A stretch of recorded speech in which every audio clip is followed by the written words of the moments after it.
The last thing my father ever said to me before I walked out of his house was, "You'll never make six figures, Rylan. You don't have the discipline. And you sure don't have the grit." 10 years later, he sat across from me in a glass-walled office with his name written on a visitor badge, asking me for a loan he never thought I'd be able to afford. Stick with me while I share my story, and if it touches you, don't forget to support our channel by hitting that subscribe button, dropping a like, and sharing it with the people you care about. My name is Rylan Mercer. I grew up in a small industrial town outside Toledo, Ohio, where ambition was treated like arrogance and staying small was considered loyalty. My father, Darian Mercer, worked 32 years at the same machine parts factory. He believed stability was everything. Risk was foolish. Dreams were for people who didn't understand bills. When I told him I was leaving my accounting job to start a freight brokerage company with my friend Brennan Kincaid, he stared at me like I had personally insulted him. "You think you're smarter than everyone who came before you?" he asked. I didn't answer. Because the truth was, I didn't think I was smarter. I just refused to be stuck. At Sunday dinner that week, he announced my business fantasy to the entire family like it was a punchline. My aunt laughed. My cousin smirked. My mother, Celeste Mercer, stayed quiet, eyes fixed on her plate. That night, I packed 2 duffel bags and left. I didn't slam the door. I closed it gently. Because I knew one day, I'd walk back through it different. And he'd have to see it. And he'd have to see it. That thought replayed in my mind the first night Brennan and I unlocked the door to our office, a half-abandoned warehouse space on the edge of Columbus with cracked concrete floors and a roof that leaked every time it rained. We didn't have investors. We didn't have connections. What we had was a folding table, 2 used laptops, and $4,200 combined between us. Our company, Mercer Freight Solutions, was nothing more than a name on an LLC filing and a gamble against everything my father believed about me. The first 3 months were brutal. Carriers hung up on us. Brokers twice our age laughed when they heard how new we were. One potential client actually said, "Call me when you've survived a year." Bills stacked up fast. I sold my truck and drove a 12-year-old sedan with no air conditioning. Brennan moved in with his cousin to save money. Meanwhile, my father called every few weeks. Not to ask how I was holding up, but to ask, "So when are you coming back to reality?" Once, he said, "There's an opening at the factory. I could put in a word before they fill it." It wasn't support. It was a reminder that he expected me to fail. Thanksgiving that year was worse. He introduced me to relatives as Rylan, our future millionaire. The sarcasm hit harder than if he'd yelled. I laughed it off. But that night, lying awake on an air mattress in the warehouse office because I couldn't afford my own place, I stared at the ceiling and wondered if he was right. Then the rain started dripping through the roof. And I made myself a promise. If I was going to fail, it wouldn't be because I quit. If I was going to fail, it wouldn't be because I quit. That promise carried me through year 2, barely. We survived off thin margins and pure stubbornness. Brennan handled carrier relationships. I chased clients like my life depended on it. Most days ended with rejection. Some ended with silence. A few ended with tiny wins that kept the lights on. Then we landed our first real contract. A regional auto parts distributor in Indiana needed consistent freight coordination across 3 states. It wasn't glamorous, but it was steady. The deal nearly doubled our monthly revenue overnight. For the first time, I breathed. I made the mistake of telling my mom. Not to brag. Just because I was proud. A week later, the distributor's operations manager called me. "Rylan," he said carefully, "I received a call from someone in your hometown. A Darian Mercer. He said he was your father." My stomach dropped. "He mentioned concerns about your reliability. Said you've always jumped between things. Suggested we be cautious." I couldn't speak. My own father had called my client. Not to congratulate me. To warn them. I drove back to Toledo that night, anger boiling in my chest. When I confronted him in the driveway, he didn't deny it. "I was protecting them," he said. "You're in over your head." "You tried to sabotage me," I replied. "You're not built for this kind of pressure," he shot back. "You'll crack." Something shifted in me then. It wasn't loud. It wasn't dramatic. It was quiet. Cold. I realized he didn't just doubt me. He needed to be right. And from that moment on, proving him wrong wasn't about pride. It was survival. And from that moment on, proving him wrong wasn't about pride. It was survival. I stopped calling home. Stopped explaining myself. Stopped hoping for approval that was never coming. Instead, I poured everything into Mercer Freight Solutions. Brennan noticed the change first. I wasn't just working hard anymore, I was calculating. I tracked every expense down to printer ink. I studied competitors at night. I listened more than I spoke on client calls. I stopped trying to sound impressive and started sounding dependable. That shift changed everything. We hired our first employee in year 3, Ainsley Rowan, a logistics coordinator with razor-sharp attention to detail. She reorganized our dispatch system in a week and eliminated the small mistakes that had been costing us credibility. Revenue climbed steadily. Not explosively, but consistently. By year 4, we were clearing enough for me to finally move out of the warehouse office and into a modest apartment. I didn't celebrate publicly. I didn't post about it. I just sat alone on my new couch one night and let the silence sink in. I had built this. Without him. Ironically, word of our growth made its way back home anyway. Toledo is small. News travels fast. My mom called and said, "Your father heard you're doing okay." Okay. That's how he described a company now generating over $500,000 annually. He still hadn't called me. Not to apologize. Not to admit he was wrong. But something else had changed. The factory where he'd worked his entire adult life was downsizing. Automation upgrades. Layoffs coming. For the first time in my life, his stability didn't look so stable. And I didn't feel satisfaction. I felt something colder. I felt inevitability. 6 months later, the factory shut down 2 entire production lines.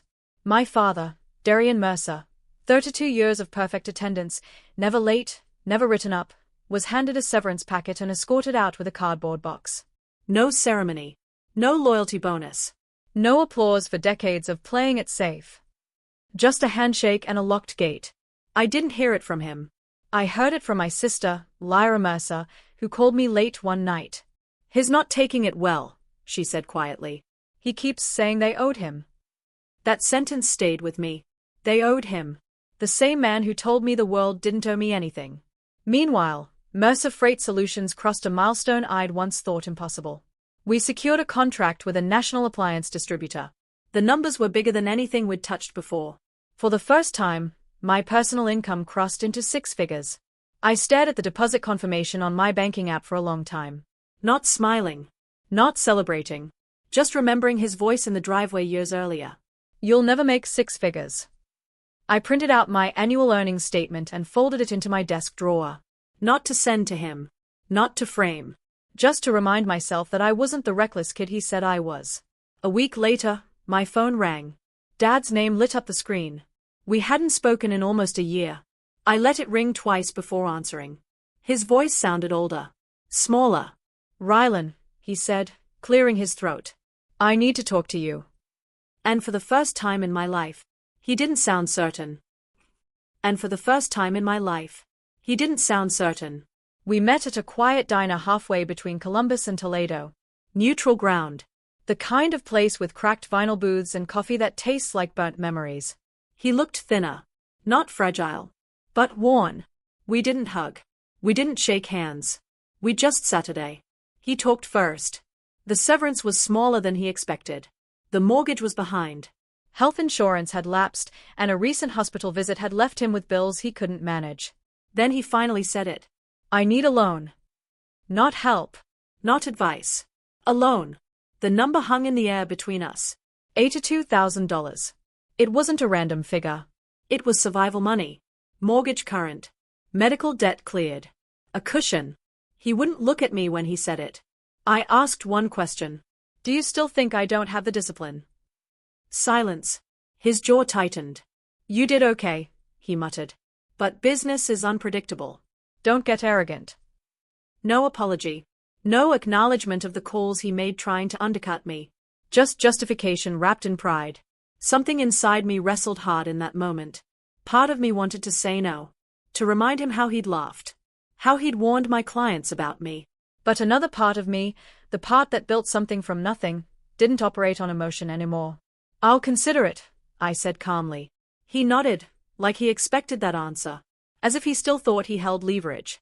He didn't realize something fundamental had changed. He needed me now. And I wasn't the kid who left home with 2 duffel bags anymore. I was the decision maker. I was the decision maker. That realization didn't make me feel powerful.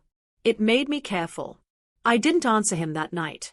I drove back to Columbus in silence, replaying every memory. The sarcasm at Thanksgiving, the phone call to my client, the driveway argument where he said I'd crack under pressure. Brennan listened as I laid everything out in my office the next morning.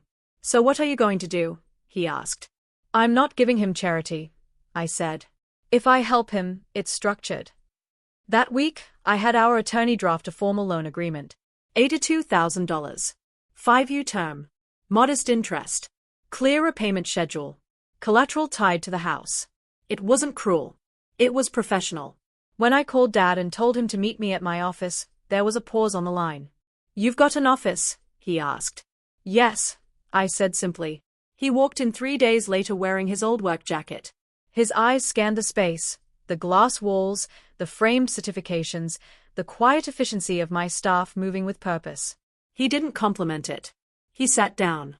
I slid the contract across the desk. "This is the only way I do this," I told him. "It's a loan, not a gift." He read it slowly. His jaw tightened when he reached the interest clause. "You're charging me?" he asked. "Yes." His pride flared. I could see it. For a moment, I thought he'd stand up and walk out. Instead, he picked up the pen. "Because pride doesn't pay mortgages." He signed. And for the first time in my life, the power between us wasn't inherited. It was earned. It was earned. But power doesn't feel the way people imagine it does. There was no dramatic music playing in my head when he signed that contract. No rush of triumph. Just a quiet shift, like gravity had adjusted and we were both pretending not to notice. The first payment was due 30 days later. I didn't remind him. I didn't text. I didn't call. On the morning it was scheduled, I logged into the business account earlier than usual. For a moment, I wondered if he'd test me, miss the payment just to see if I'd bend. At 9:17 a.m., the transfer came through. Exact amount. On time. I stared at the confirmation longer than I should have. Not because of the money. Because that transaction meant something deeper. For the first time in my life, my father was meeting a financial obligation to me. Not the other way around. Over the next few months, the pattern continued. Payment. Confirmation. Silence. We didn't talk outside of that agreement. No holidays together. No casual check-ins. Just structured distance. Meanwhile, Mercer Freight Solutions kept growing. Ainsley expanded our operations team.